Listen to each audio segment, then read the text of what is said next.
Welcome to the Shattering Inequities podcast, where we uncover the bold, research-driven strategies that are transforming education for every student, especially those historically left behind. In each episode, we'll highlight leaders who are not just imagining a better future, but actively creating one. Through real-world successes, challenges, and actionable insights, this podcast is a space to crowdsource solutions that advance shattering inequities in education. And now, here's your host, Dr. Robin Avelar La Salle. Okay, Lee, talk to us about how you sustain a movement all this time. Has it been stable, same staff, same admin, easy conditions?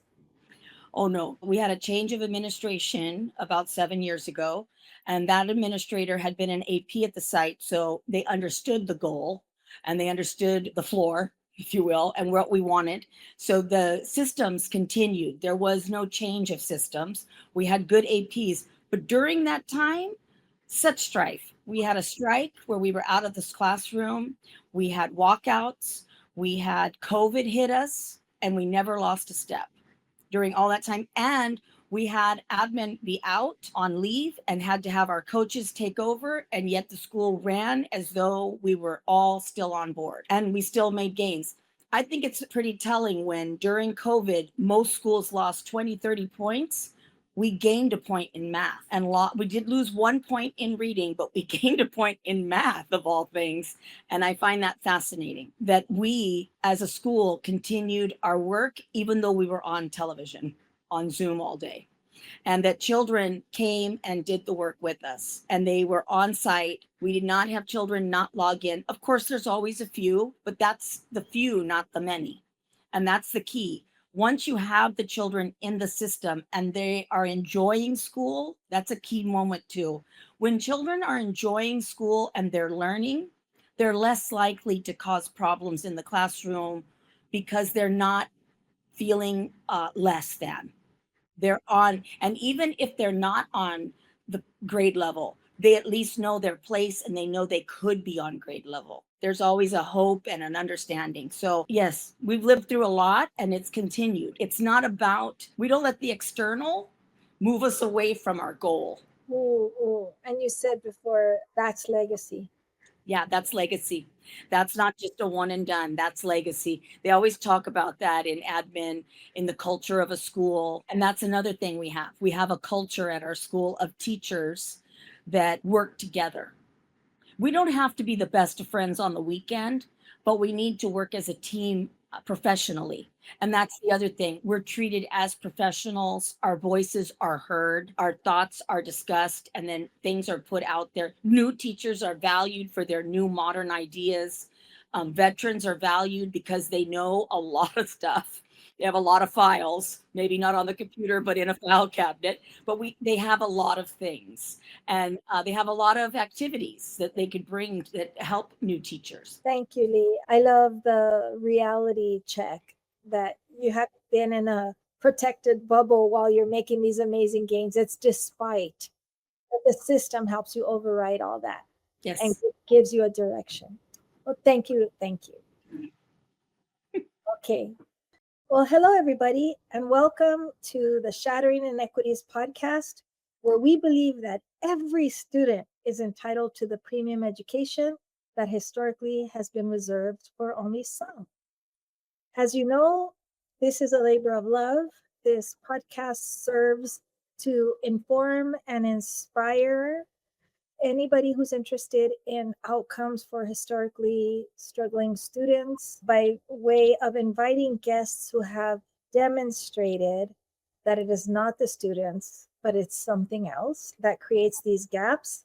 And we'll meet an extraordinary example of that today.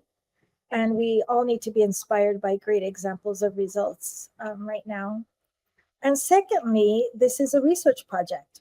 We are crowdsourcing intel from people who are doing this work. So secondly, this is a research project where we are crowdsourcing intel from people who have actually done the work to turn schools and districts around, to defy the predictions that some kids will inevitably always be performing below standard below expectations. And then we will collect this intel and analyze it and turn it around in the form of research to share with the field. So that's our purpose. And I am beyond thrilled to introduce everybody to Miss Lee Arsenian. Lee is somebody who I met, gosh, maybe over 15 years ago, and as a teacher, and has led an initiative, has instigated, I'll say, I think is a better word, more precise, initiative in an area of Los Angeles that is the most challenging area, a huge urban elementary school with all the challenges that everybody considers to be associated with such a community. High crime, low formal education level. It's in the Rampart Police Precinct area, which is famous if you watch SWAT or other police shows. And it's famous in other ways, mostly not associated with great outcomes for kids. And in this time that I met you, Lee, the school has gone from being the lowest achieving elementary school in all of Los Angeles Unified, which, if anybody doesn't know, that's equivalent to a small country anywhere else, starting with about 16% of your students on grade level in any subject, to now, 15 or so years later, being one of the highest achieving schools in the state, achieving higher than students who come from high income homes. And almost all of your students, almost 100%, are considered in poverty. Almost 100% of them start elementary school as English learners. And it's almost 100% Latinos, and that comes with all kinds of stereotypes and predictions as well.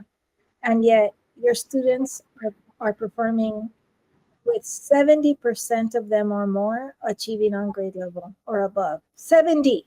Yes, I know. I'm so thrilled. I thank you so much for having me. And I totally, it just warms my heart. It makes me just have goosebumps when I think about how many of our students are performing above grade level, are able to address grade level curriculum.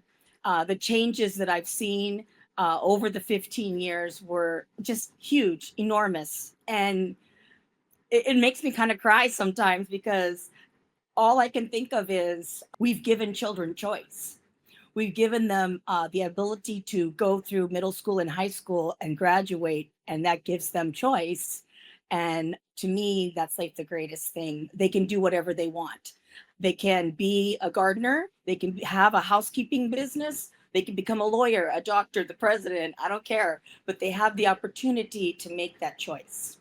They do, because they're graduating university eligible after your elementary experience. I'll tell you, Lee, you have spent your entire career devoted to that one school, and your entire life devoted to one grade. Oh, a couple grades. A couple grades. Okay, really? Because I know you to be the consummate kindergarten teacher. Yes. We're talking about kindergarten instigating a movement to change an entire community and families. Just talk about busting up stereotypes. Oh, definitely. I started my career at Hoover. Well, I did my student teaching there in a second grade gifted room, which I thought was great. But I started my first 8 years there as a first grade teacher. And I kept thinking, why are they coming so low? I could never, it was terrible, the level that they came in at. I moved to fourth grade to see what was so amazing about fourth grade. It's great to have everybody find page 45, and I don't have to look for it. And then another team member and I thought about it, and we decided, let's go to kindergarten. Let's see if we can make some change. Why are children coming to fifth grade not speaking English, and they've been here since preschool? Why are children not reading? Why do we have a whole classroom on 3 tracks, each track having that, where they can't add and subtract or multiply and divide? They can't balance a checkbook. They can't, this was the 90s. And so we still use those checkbooks. And it was kind of a movement to go down to kinder. We realized when we got there, we just needed to institute some change. And luckily, we got new administration that believed in that change. And then even after 10 years, we got great administration to come in afterwards. And that's when change, it needs to be a teacher with admin working towards that, and then bringing the parents and the students in. It's a triangle. So I was going to ask you what your not on my watch moment was, and I think you just told me. It's having fourth graders, fifth graders ill-equipped. That was a big moment for me, realizing that our children were just coming through unprepared for anything, and then leaving to go to middle school and not prepared, and then having to spend, if you don't redesignate into English reading, then you spend 3 hours a day learning English in junior high instead of taking math and language arts and science. And I couldn't imagine that happening. And I didn't like that. Other things also influenced me. I didn't realize the impact that we have as teachers. I was just going along with the program. I knew I was doing good things for students, but I was still early in my career. And so I didn't have students coming back to visit me, to let me know, to tell me that what I had said or what I had done had made a difference in their lives. And that was just amazing to me, so realizing that we have a bigger impact than just elementary school. It's a big, huge impact. And so it just changed me. It did. It changed everything I did every day. I had a child come and bring me a stole. She graduated from UC Santa Barbara. I had her in first and fourth. And then I kept her when she was off track in my room, just being there for her as a role model with her parents. Very strict home, and like my own. And she graduated with 3 degrees from UC Santa Barbara. I know, right? I was so excited. And when she gave me her stole, I told her, "Oh no, baby, this is for you to keep. She goes, "Oh no, I give it to the person who made the difference in my life." I know. And I said, "So why are you giving it to me?"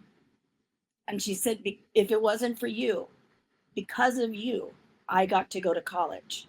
Because of you, I'm going to do something else. Because of you, I'm going to open a nonprofit and I'm going to help other girls in the community. I'm going to go to the University of Chicago and get my master's. I know, right?"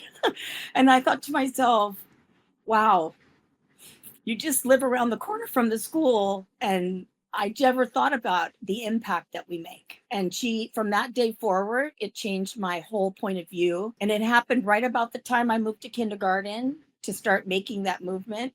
And then she gifted that to me. And I don't think she realized what gift she gave me. I don't think she realized she put purpose into everything I do. I leave. Yeah. Yeah. The purpose, right? I know. And I have it in my bedroom. So when things are tough at school or I have a hard day, I wake up every morning and it's right there. The stole is in a little frame. And I look at it and I always think to myself, well, because of you, somebody might go to college today. I think of it, That's beautiful. I have come to know that you are a born teacher. I have come to know that you are one of those above and beyond people. You live, ate, breathed all things Hoover Street School. That's your second home. That's your second family. Sometimes your first. There was, and I'll say you recently retired. So yes.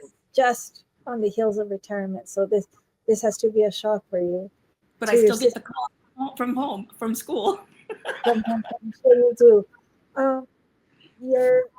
I know that as an incredible teacher, it wasn't enough to produce that student who went to the university.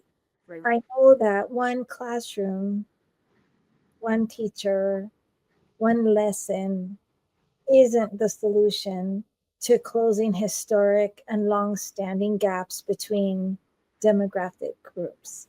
So your school is an example of just the trajectory is, the slope of improvement is crazy high. And I think the listeners would be very interested to know how it is that you found an interest in doing something beyond your classroom. You yourself, you realized it's not just you by yourself being amazing was going to do this, that you needed to instigate something larger. Tell us the story of that. Well, we'd had a great principal. I could see a lot of teachers making a lot of great work in their classrooms, but we were not together in it. It was sort of do your good work and then you have your door closed. Couple people teamed. I had a team partner, but there wasn't like full wide everybody sharing. We didn't do where we all planned together. There wasn't anything like that. So in the And evening, you were at 16% proficient, yes. despite your earnest efforts as individual teachers. Oh, definitely, definitely. The teachers at Hoover were really great. I mean, we had such amazing teachers, but we're not making the growth we should be making. So I'm in the evenings, I would go to the YMCA to work out. I know, right? and Of course you were. yes, of course I know. Get my aggression out.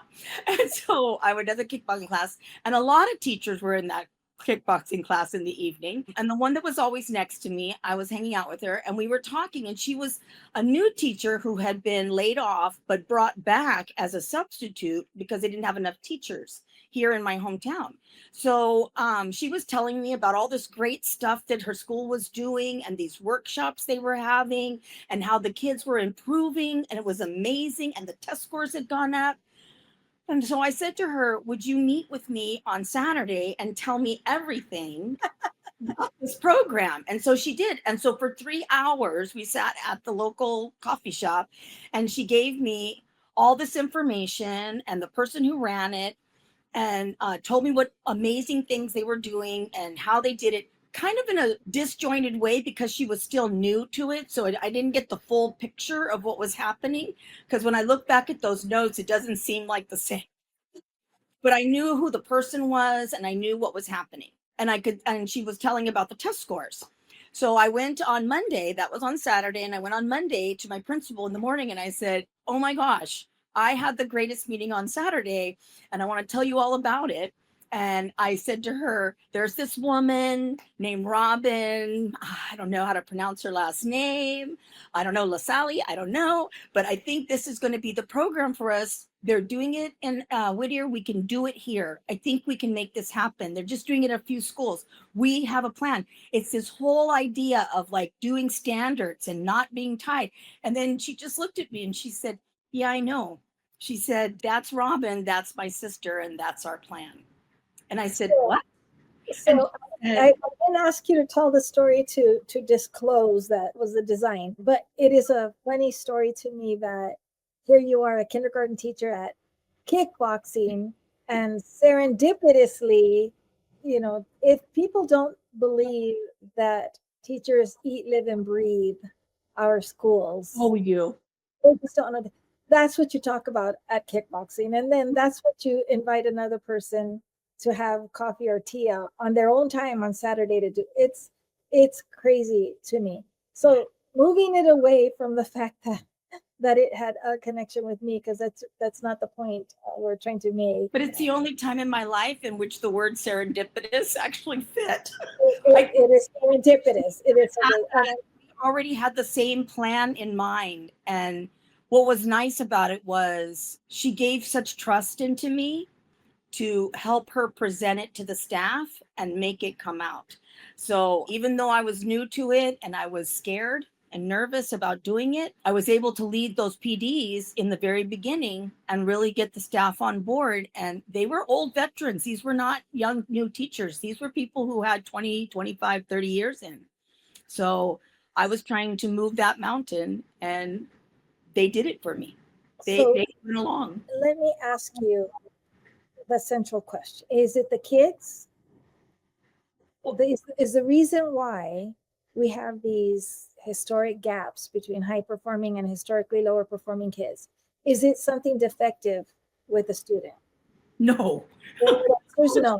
Same. All children are the same. As evidenced by your results. So, but we do have that belief system out that says it is inevitable that certain groups of students will always be higher performing and always be lower performing. And your school has defied the odds. And by way of full disclosure, I've had nothing to do with your school for almost 10 years now. So your trajectory is your own. If it's not the kids, then in your introspection and your reflection back, what would you say is the solution to this nagging drain that we have on our hope, our spirit, our heart about entire demographic groups of kids just not reaching the level of achievement that we want for any other student? Well, I think that a lot of it deals with stereotypes, and you have to let that go.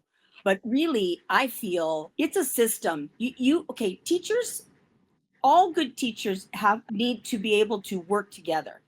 And the way that we're presented working in schools is almost separate and isolated. And therefore, say more about that. That's interesting. Okay, so they send you into a classroom. Like myself, I was a brand new emergency credential teacher when I started. I didn't speak Spanish. I got an entire classroom of Spanish speaking students. The only thing I knew how to say was "Hola, me llamo Miss Arsenian." That was the day when we needed warm bodies to fill class because we had shortages. Yes. That's right. And so I had no idea there were no actual quality Spanish reading series. So we were using an old one.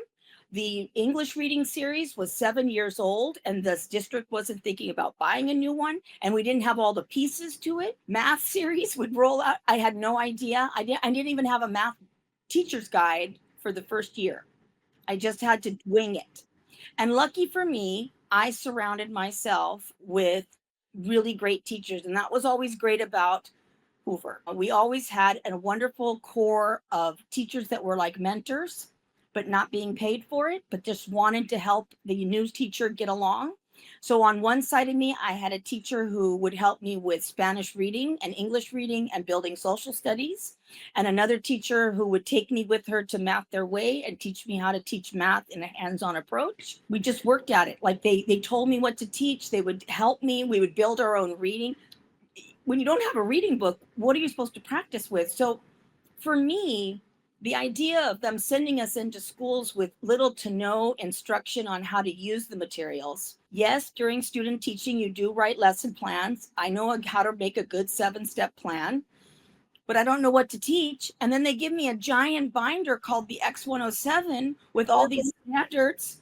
And one of the standards was to hammer nails into wood. I was like, I'm not giving anybody a hammer in this room.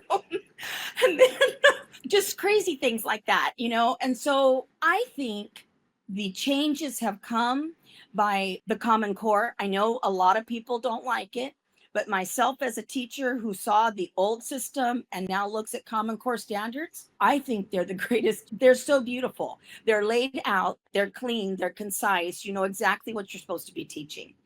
It's just very easy. And I'm not mixing social emotional with academics. The old standards would mix social emotional in. I need to keep those separate. I need to know, what does my child need to know? And then I'll work on how to have that happen in my classroom environment and the culture of my classroom. That's another thing they don't do. They don't send us to any kind of classroom management. So if you don't know how to control your classroom, then you're not actually teaching. You're just putting out hotspots all day. So that's a key one. So taking the politics out of Common Core, I agree with you. Is what you're saying that the value is in defining the level of expectation with clarity? Yes. That is not dependent on the neighborhood where you have. There's nowhere in the standard where it talks about where do you live. They're all the same. It's for the children in the state of California who are 5 years old. These are for the 6-year-olds. This is for second grade. It's very clean and concise, and they spiral. But in a school system, there isn't time given for teachers to interact with each other. So therefore, we don't get to plan together. And many times teachers, like on my kindergarten level, we had one teacher who kept saying, why aren't we all just planning together? We're all teaching the same unit, and then we could do the same homework, and then we wouldn't get the complaints from parents. And a lot of people balked at that. They didn't like it. So, and those, and for a long time, it was acceptable to have a teacher say, I don't want to participate in the school plan. I don't have to. And that's a weird thing to say, but people do that. When we change that system, that culture, and we make it more of a group culture of us working together, and then we do articulation with the other grades. Like we talk to TK and ETK and find out and they find out what do we need coming into K. And then we talk to first grade and they tell us what they're looking for. And when you hear those things, they wanted little things like, can you stop having them say I? Sure. What do you want? Can you use pronouns too? Of course we can. So then we started moving towards a different writing system. And so little things like that, when you communicate across the grade levels, you get a much better scope and sequence of how that child's going to spiral. And then you also are able to start your year with your course of study instead of going back and finishing somebody else's course of study. That's a hard one. I only have 180 days. So I need to just work on my standards. I can't be working on somebody else's. So let me just sort of reframe a little bit what you said in my mind. So key to your trajectory, your amazing results, is to first have a definition of the expectation. What is grade level? And that for every grade level, that be very clear, and that it be clear to the grade levels above and below the reason why the standards or the expectations for that grade level are what they are, so that you mobilize. I also heard you emphasize this is not a solo act, that this is a team sport. So having clear targets is for the first step, and then teaming as grade levels to what? What is the magic of teaming? I ask you because I want to drill down here, Lee. There are lots of practices, like right now, professional learning communities for the last 10 years or so, PLCs have been all the rage. And yet, not every school or district that employs that system, which is teacher collaboration time, meeting time, they don't have Hoover results. In fact, most do not. So it's not that. So what is it about the teaming that is the solution? Okay, so we did 10 years of PLCs, and no, we did not improve. But we did come together on our day, on our bank day, and we did discuss things, but not a formal setup. When you bring teachers together, there has to be a plan, an agenda. You can't just bring us in and say, I want you all to plan. No. What we do is on each grade level, there needs to be a facilitator. And usually it's somebody who's on that grade level. Like for myself, I was the kinder facilitator. Sometimes it's a coach, sometimes it's the principal, sometimes it's the assistant principal. But that person is the facilitator to run that meeting. Then, for instance, let's say I'm planning for reading ELA. So together as a team, we're going to look at what's next week or the future week, because we're usually 2 weeks in advance so that we're not behind the 8 ball, which is really nice because our new teachers then get to have like a little breather instead of every day being hair on fire trying to figure out what they're teaching. We know what we're going to teach. And instead of one person doing it, we're all together on the drive. And so as a facilitator, I would say, oh, Ms. Pacheco, I'd like for you to look for all of the Haggerty pages we're going to do this week. And Ms. Martinez, why don't you find any workbook pages that actually match what we're going to be teaching? And Ms. Bubar, why don't you find YouTube and videos or poems that you think would be great for this theme that we're going to be running?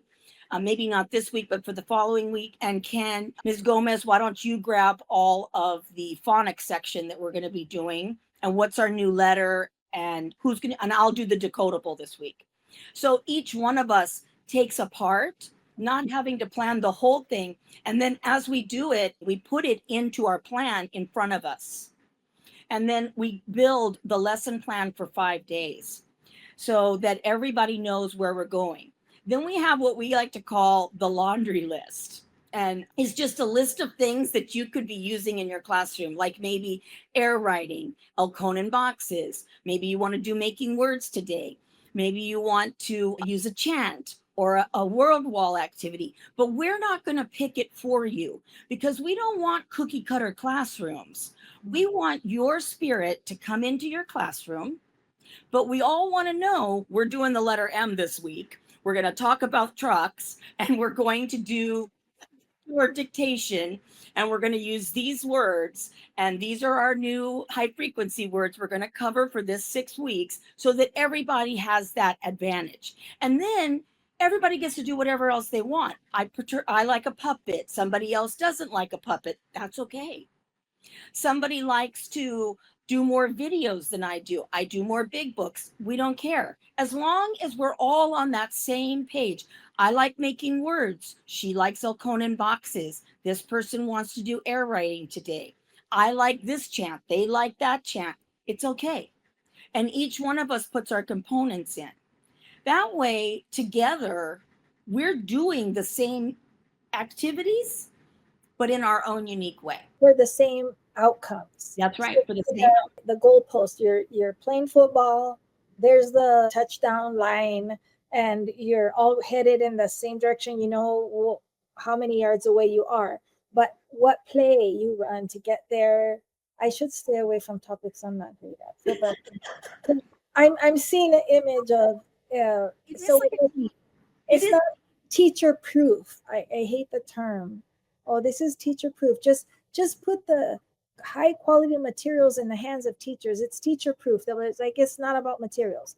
So you agree on what the goals are, what the floor is, what the floor is for all your kids. You brainstorm everybody's best ideas about how to get there. And then from that, everyone decides how they want to do it. So now let me ask you this. How do we know that all of the strategies selected by individual teachers are equally effective at getting the kids to the goal line? And how do you know if kids have met the expectation? How do you? Well, okay, so in order to make that all work, then there needs to be pre-work done. And that's done by building a matrix of 25 key standards that we're going to address. Not that we're not going to address everything, but those are the 25 golden ones for us. So like, for instance, in kinder, letter and sound, syllabication, short vowels, CVC, blending, segmenting. These are key that we must have. Sight words, writing, being able to write simple sentences in the correct format with all, and writing to me, when I think of writing, is the highest level of English language you can do, because you must apply everything. You have to apply capitalization, spacing for concepts of print. It needs to run left to right. You've got punctuation. You have sight words that are what we call heart words, which are not sound outable. You just have to know them. And then you have other words that you can sound out. So you have to know letter and sound correlation in order to put it down. To me, it's like the highest. And then you have to have a thought about what you're going to be doing and a voice about it. So to me, all of those things need to play together. And that's what you need in a matrix, those 25 key ones. But one person can't come up with those. So together as a team of teachers, we decide what are we going to choose. And then afterwards, we divide them into 5 segments of the year. And then we create an assessment that goes with each one of those. Okay, so you're not leaving it to the honor system of self-report of teachers saying, my kids got it. Boy, do they know that M. You together come up with a way of measuring whether the kids have gotten at the end of that chunk of time at mastery of whatever it is that you all set out to do. So I wonder about a couple of things. So I'm contrasting that with common practice, because it is now well known that it is in style to have teachers collaborate. Teacher collaboration is a thing.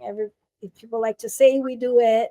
People like to pay for it in their budgets. People like to set time aside, but results are not commensurate with that investment very often. So on the question of the difference between those kinds of meetings and the ones you're talking about, now enter data. What do you do with that? Okay, so After then we have to give the assessment, and we get a window of time to give it in. It's about every 6 weeks. And afterwards, we have everybody put their data scores into a mainframe that we keep it in. And then the following meeting, right away, so that we can look at it, we discuss those scores. Unlike any other system I've ever done in the district, unlike any other testing we've ever done, there's immediate feedback to the teacher on what we're looking at and what we need to do. Okay, stop right there. So you're not saying that you're using these assessments to grade children? No, you use the assessment to drive your next 6 weeks. It makes you decide what group is going to be what in your small group activities. Who's changing groups, who's going down or coming up. It lets you understand like what children have learned. It's a stopping point, a snapshot of what they know, and they show it to you, and then you go on from there. So what I'm wondering is, I'm hearing you imply that assessment is grading yourself as a teacher. You're grading your team as a group of colleagues who set out to accomplish something, and then now you're measuring how successful it was. Is that true? And if so, isn't that a little delicate and sensitive? You know, it should be. It does take trust to put those scores out there. I'm not always the top scorer and I have my, I'll take the knocks. Okay, fine. Again, listen to, you're saying I'm not always the top scorer. To me, this is a whole paradigm difference. You're not saying your students, you're saying you're personalizing the results. Well, because I'm the one that presented it. And when I look at the results, and I see that another teacher's classroom in a whole did better than mine and everybody else's, then as a team, we don't say, why did Ms. Arsenian's class do poorly? We say, Ms. Martinez, how did you teach that and what did you use? And then she'll say, oh, I had this thing from the Heidi songs, or I did this, or we played this game every day, but I didn't know if it was going to work.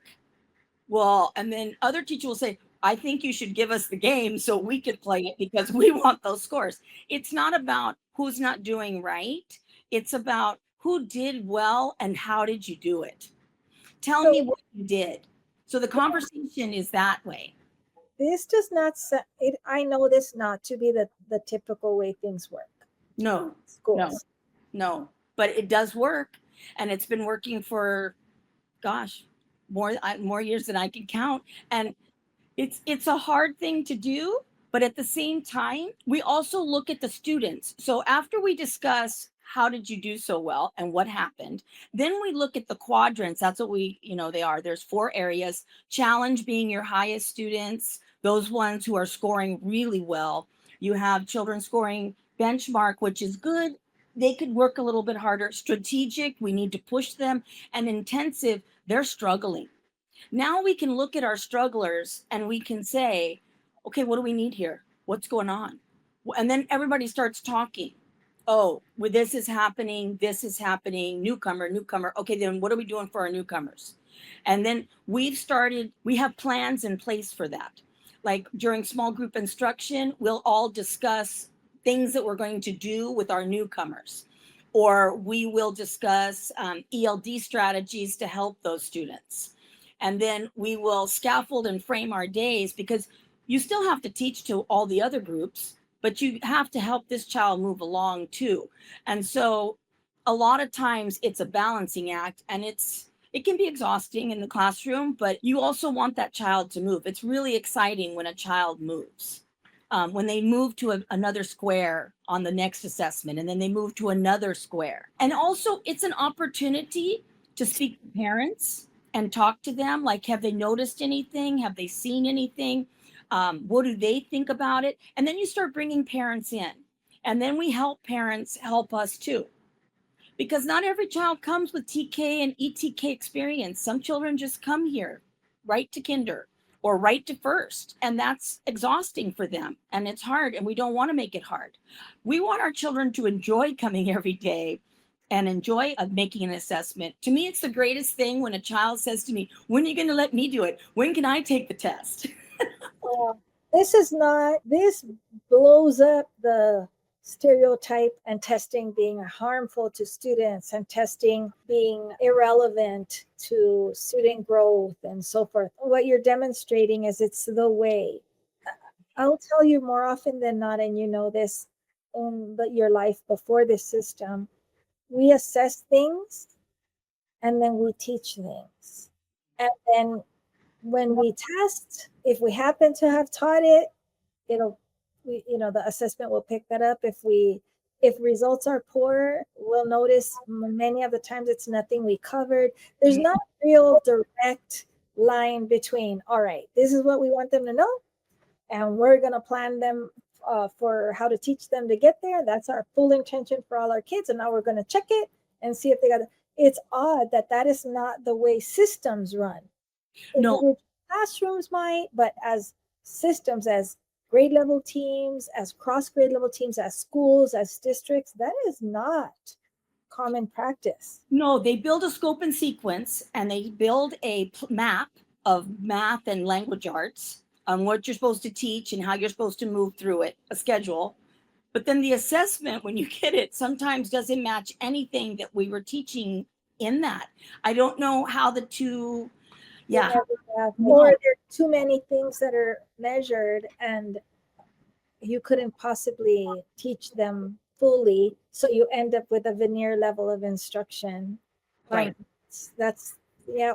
So, and right at the gate, when the expectations for what grade level is, and this is a fact, are interpretable and vary from school to school, neighborhood to neighborhood, and classroom to classroom, then beliefs and expectations, because we're all mere mortals, creep in, and then you end up with a presentation of instruction being at various levels of rigor, which just ends up reinforcing that stereotype. So I can see with people call your system by various names, continuous improvement, or it comes, there are many flavors of it, but fundamentally you're using data to inform instruction, backward mapping or backcasting from a floor that is fixed and firm for all kids. So I can see, and it's the same floor as if kids were in Beverly Hills or whatever the foo-foo neighborhood is and whatever all the other states are. Let me ask you this, Lee. So you're an amazing teacher, and Hoover had amazing teachers, and that wasn't enough.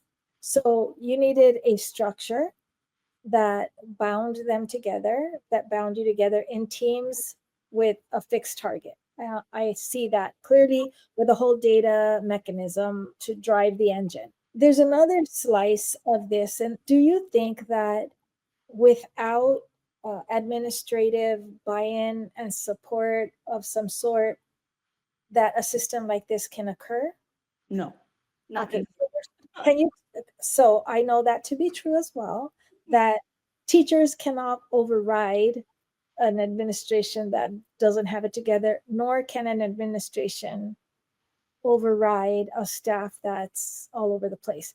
So in the system that you're describing, can you share from the classroom teacher's point of view and teacher leader's point of view, you're a leader, what is the role of that? What do we need admin to do? What's their technical or inspirational or spirit?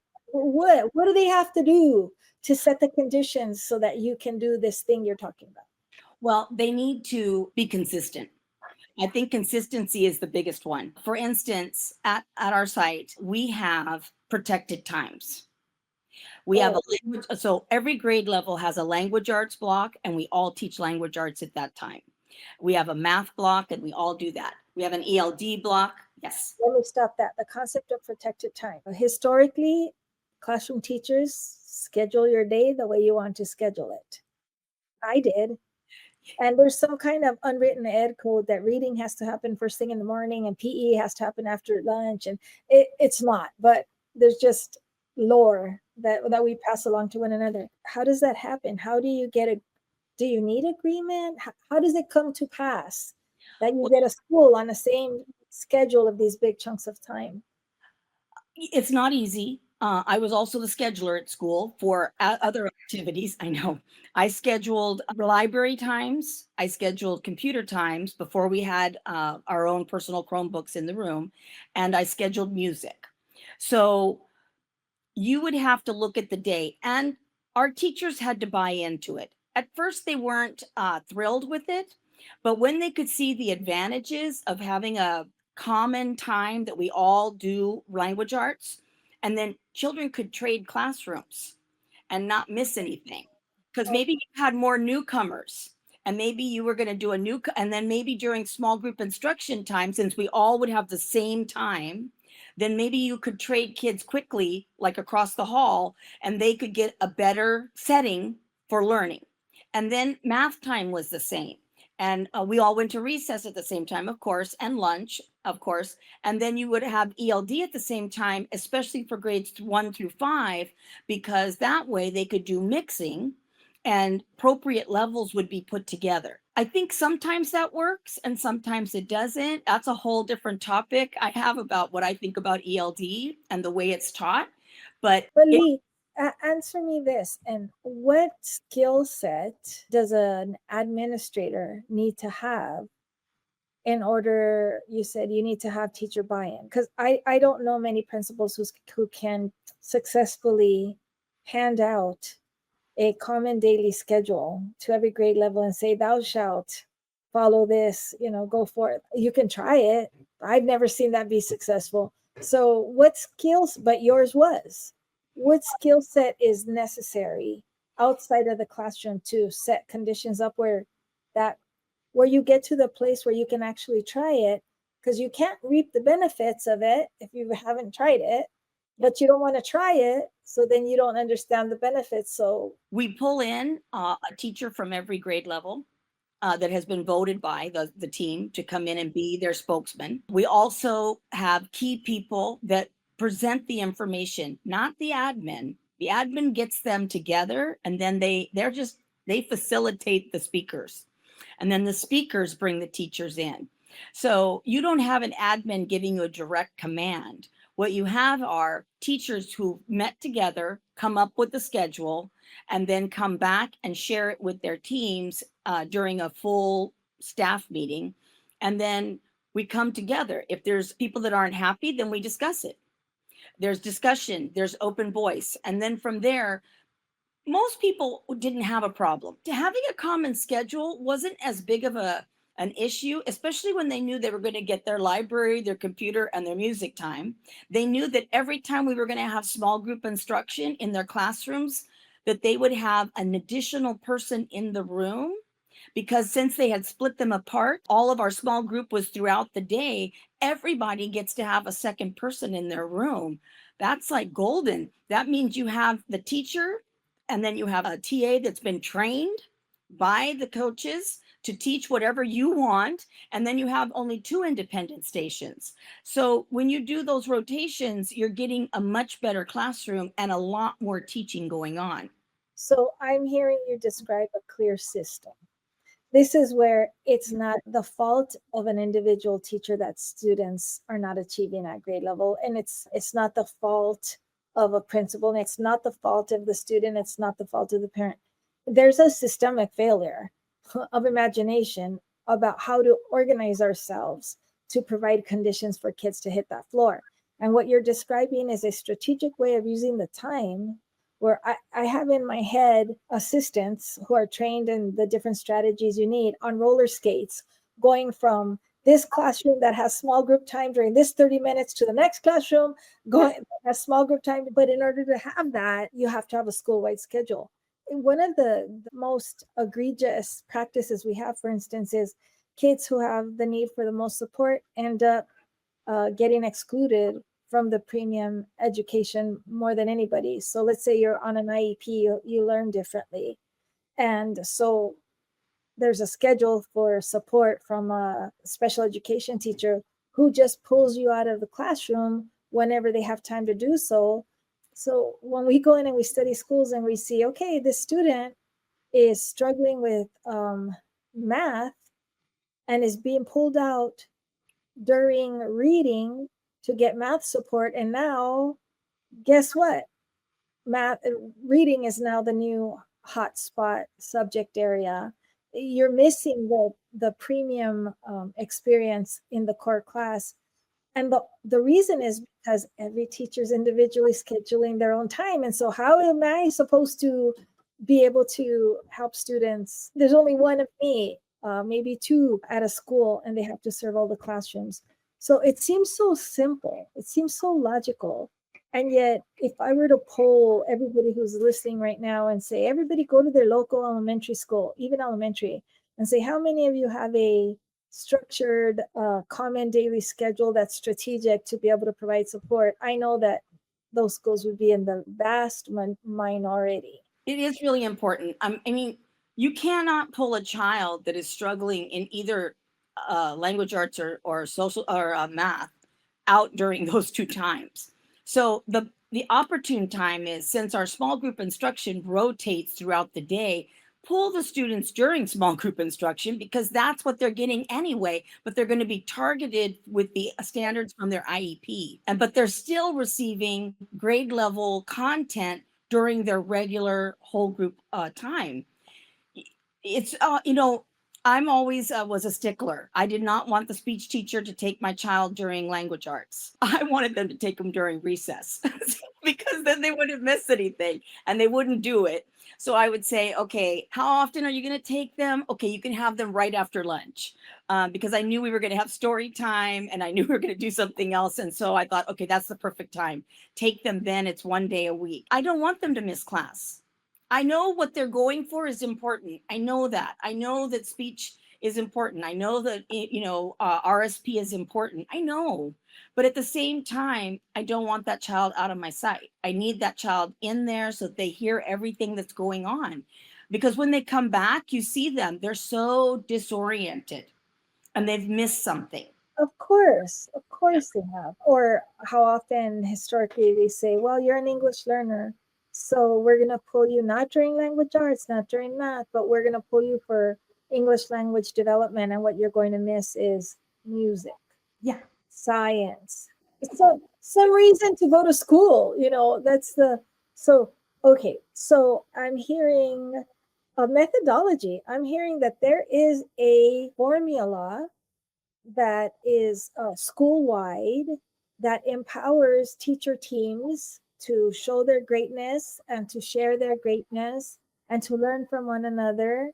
I'm hearing data are front and center, but not in a way that is punitive, but the opposite. And I'm hearing that an acknowledgement of trust needs to be built over time within the teacher teams, across teacher teams, and with administration in order for this whole system to work. So it's like an orchestra of different sections, but all playing from the same piece of music. Here, that's a better analogy. I should stay away from football and talk about things I'm better equipped to do.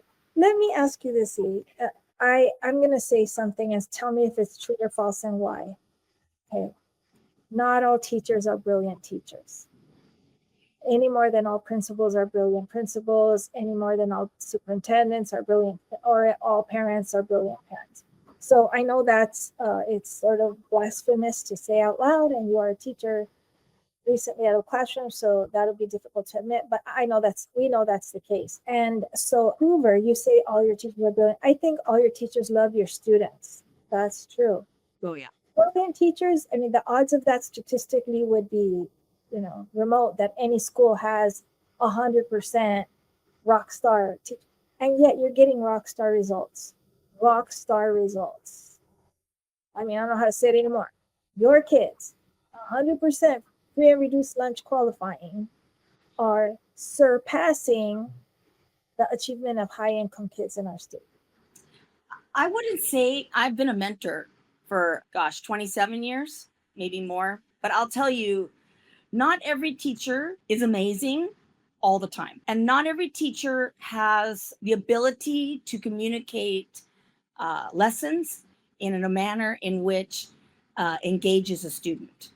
But if the teacher is working with a grade level in which they know what's being taught and they're working with a team, Yeah. Then, even though they may not be the most creative teacher, they may not be the most exciting teacher, if you will, or they might not have the best classroom management, or they might not have their work clearly laid out for their students. They still have a backbone in their classroom of what they're required to be doing every day, and their team with them as a voice. Because a lot of the teachers that don't seem that exciting in the classroom or that dynamic are actually amazing planners who do like understand the bilingual child in a way that you're just like, wow. I've seen it many times as a mentor. They're better at the in a different capacity, not always delivering instruction, but they have great ideas and great thoughts. And when they go on to that master plan for the week for reading or for math or whatever the subject is, those plans are better for every classroom. And then they're teaching them in their capacity. But the other part that works at our school, we don't leave those teachers to hang out, whether you're a veteran or a new teacher. Our coaches then go in and guide that person for a full week of watching them, showing how we do it, sort of an I do, we do, you do for the teacher. So they also learn how to instruct, because you have to remember, many of our teacher programs don't teach us how to teach. They give us theory. A lot of our teacher programs teach us how to write great lesson plans, but they don't actually teach you how to teach a child. They don't explain how you have to, what is motivation and what does that mean? And how do you motivate that child, hook them into wanting to be there every day? But they don't explain that. They just expect that to be given. So this is what I was suspecting you were headed toward, and I'm so happy that we landed there. That it has not been my experience that we have the ability, nor is it necessary, nor would I want to, although it's been done. We're going to fire everybody who's on this campus, and everybody needs to reapply for their job and come back. And and I know some non-traditional publics have done that and all that. And my read of the research on that is that sometimes they work and sometimes they don't. Mhm. That is not the crux. The crux of student success is having a system that's not personality or person dependent. So you No. don't, the, it's just not going to happen. It's not practical that every single one of everybody on the campus is going to be of one type or another. So you need to set a condition such that this thing you're describing, this beautiful dance that you do together in your team, across your teams, surrounded by the love and support and structure, your administrators bring excellence out of the team. And where one struggles, the other one picks you up. The other thing I've noticed, too, tell me if you agree or not on this point, and that is that sometimes administrators, in their zeal to try and be helpful, when you have a 16% achieving school, we have some less than 10% achieving schools, for example, out of desperation, get very dogmatic and very authoritarian and extremely directive. And that's short lived. That a better approach, in my experience, and you tell me if you agree, is to be very clear about your expectations and definitely have your not on my watches. Set the parameters, that's your job. And then to glom on to the leaves of your school and to create power in the teacher leadership with direction. We have a role as admin. At this point, I've spent more time as an admin than a teacher, but we have a clear role. But it's not to cut off the wind beneath the wings of teachers. It's not a power trip. It's nothing like that. It's setting a clear direction, defining the expectation, engaging teacher leaders and figuring out the best way to get that massaged so that there's as much buy-in as possible. And so in the end, and I know this is true at your school, high achieving schools that launch a momentum like you did, a movement that you did, an initiative, a system, lose people, mostly by their choice. Yes. Yes. Well, going back to what you said, yes, sometimes admin need to be strict. Sometimes they need to, if you've already offered somebody coaching and you've already given a lot to that person and you've watched them and you've spoken to them, but you're not seeing what you need to see because they're choosing not to, then that's a whole different conversation. And sometimes it needs to be hard. And of the best principals that I've worked with over my 37 years there were only two who had that voice, only two who knew how to go in and say the hard things to somebody and let that person have some kind of moment. Because some people don't hear it at the staff meeting. They'll be talking about it, and I'll go into the office and say, "You don't like my lessons?" And they're like, "We're not talking to you." But we're only people that are listening are the people that are listening. Yeah. And so sometimes you have to target. So having addressed that, that is sometimes an issue and not a clean one, not a good one. And as a mentor, sometimes that's my job, is to go in there and help them in a more strategic way. But it's not, when we lose somebody, like I retired, so that left an open gap. But because we're prepared for a new teacher to move in, we do a summer institute especially for new coming in teachers, a new K, a new second grade teacher, a new fourth grade, which is a testing grade. We bring them in and we give them a week of prep on what is our system and how do we run it and what does it look like. And each one of us, like I would go up and teach sometimes if we were having a K or a 1 teacher come in, so that they would understand what's going to be expected and what's going on. And then I could be their touch base, or they're going to meet their team the next week when we do a week of planning in a summer institute, and they'll meet their team and get their new partners. But they will already know. You have an onboarding, like it's Yes. there's a Hoover way, and I know now that before you get a job at Hoover, you see those results and you are told, you shall contribute to this or you shall not come here. This is not an easy place. I mean, those results don't happen by accident. And this is not an isolated individual sport here. We play on a team. And so I know that you lay that out. I have one more question that's perplexing me, and still to this day. So if a district like yours, a huge district, has a Hoover that's such an anomaly, truly stand out.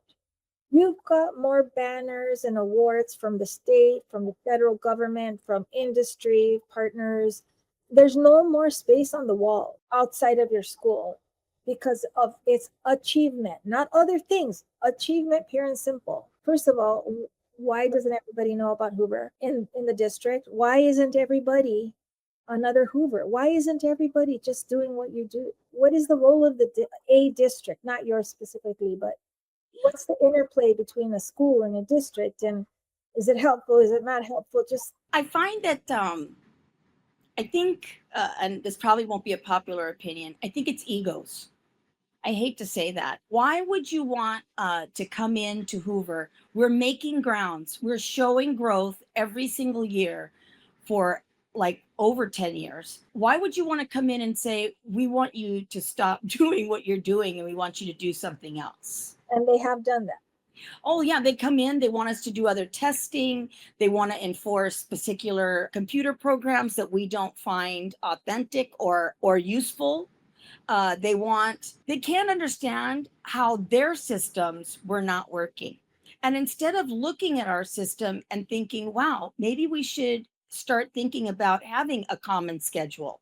Maybe we should think about a better way to teach ELD. Maybe we should think about another way to have K and 1 teachers have a standard or matrix, and that children can't, they leaving with the required knowledge to move to the next grade. I don't know why because I see it all the time. And I saw it all the time. I saw them disregard the scores and come in, and I saw all of my admin fight to keep what we had. And literally, there would just be so many ridiculous memos and referendums that would come in and things that they would want us to do, like insisting that we stick to one reading plan. Even though reading textbooks, having worked for textbook companies and knowing that you don't have to put every standard in a textbook, they only have to do like 75%. because I asked. And so why am I tying myself to a textbook? Like, for instance, our schedule, our lesson plans in kinder revolve around two obsolete series and a current series because they had the best of. We chose the best components of. One had really good guided readers. One had excellent decodables. One had a great workbook that we could send for homework or use in class. All these pieces, we just pulled the best of. Kind of like the saying, don't throw the baby out with the bathwater. So you keep the best parts. And I think the hill, that's what we call it, the admin at the top, I'm not sure, but I really feel it has to do with it wasn't their plan. So it just wasn't I there. know a major skill set necessary for site leaders to have, and even district leaders who are on board with accelerating achievement methodically, as you are, is being able to bat away the competing interests. Yeah. And that's at your own, you do that at your own peril. Yes. Your admin, you don't generally have a contract, you're at will, you're not part of a union proper, etc. So you do that at your own peril. And, as you said, not everybody's up for that. Lee, I want everybody to know about the Hoover Story. I want everybody to meet Lee, the kindergarten teacher, and you are a representative of all the Hoover magicians that are your teachers and your admin now, who I don't even know. I don't know them anymore, but I'm looking at the results. Your school is an example that activity doesn't always equal accomplishment. So you look for the activities that have the greatest impact on students directly, and then you mobilize around your love of them, but in using a disciplined approach. I couldn't be prouder to call you my family more than my friend for all these years. I couldn't be prouder of the entire Hoover staff, current and past administration, and the district leaders who over the years have looked the other way. Yes. Because Hoover doesn't follow anyone else's plan. You follow your plan. So And it's a full group though. Everybody always says, I brought it there. Yes, I did, but I have to tell you, if they had not bought in, if we were not a team, like when I see the scores come out, I always go see those teachers. When I see the scores come out by grade level, I go up there and I tell them, I'm so excited for you guys. I'm so proud of you. Oh my gosh, those are our kids, because those are my kindergartners sitting in their classrooms. Those are the children who went through our classroom doors. So these are the families that I've known. And so when they do well in third grade, in fourth grade, in fifth grade, it matters. And when we talk about them by name and we know them, and I was also involved in accelerated readers, so I got to see all children all the time. So not just K, but I would be involved with first through fifth almost every week, with kickoffs and then the end of the year assemblies and everything. So the growth in the reading, the way they would write their paragraphs for their speeches, it's a team effort. It is a team. We are not single teachers anymore. We don't close our doors and not talk to each other. We're able to go next door and say, what is this? And then we remind each other, oh, that's that game with, that dice. And then you're going to do, oh, yes, thank you. And then we're okay. Or what paper are we using for this? And it's a team effort, and nobody's better than anybody else. It's all very bright and shiny. We're all right there. Everybody is a bright, shiny teacher in there. Everybody's their own style too. No cookie cutters in our crowd. Definitely. no. And I think it starts and ends with the entrance of the school, and surrounding the school is like a postcard of urban poverty. Oh. When you look, it's downtown LA hardcore. It's sort of where I grew up, and it's not an easy way to grow up. Apartment buildings run down, and lots of police cars and all the things that happen. Constant. And yet, constant lockdowns, you have all the stuff you hear about. Mm-hmm. But when you're walking into the main office, there's an overhang sort of under which you go to the right, go to the kindergarten yard, and to the left to go to the main office. And it now says the door to college opens at Hoover. Yes. It's a kindergarten through fifth grade school. Is wishing and hoping enough? Absolutely not. But boy, that's the bookend. That's where it starts and that's where it ends, and then you fill in the middle. Miss Lee Arsenian, you are something else. I love you. I respect you. I honor you. 37, 38 years in service, and look at the enthusiasm you still have in your cells. Oh, I love it every day. And I miss it. I still miss it. And I know you're serving in other ways because you'll never let it go, and no one will ever let you go either. But thank you so much for sharing your wisdom and your experience and your enthusiasm with us and your result. Your school is changing lives. Shout out to everyone at Hoover, and I hope whoever's listening goes and understands what you're talking about in person over at Hoover. Well, our school motto, believe it, achieve it, Hoover Hawks. Believe it, achieve it, Hoover Hawks. What a great way to end. Well, thank you everybody for joining us for this remarkable experience with Miss Lee Arsenian, consummate kindergarten teacher and educator extraordinaire. And if this isn't an example of believing that every student is entitled to a premium education, I don't know what is. So thank you, Lee. And until next time, goodbye and see you soon. Shattering Inequities requires more than conversation. It takes action, research, and collective wisdom. If today's episode resonated with you, we'd love to hear your insights. Join the conversation and help us shape the future of education together. We'll be back with more stories, strategies, and real-world solutions that are making a difference for all students. Thanks for listening.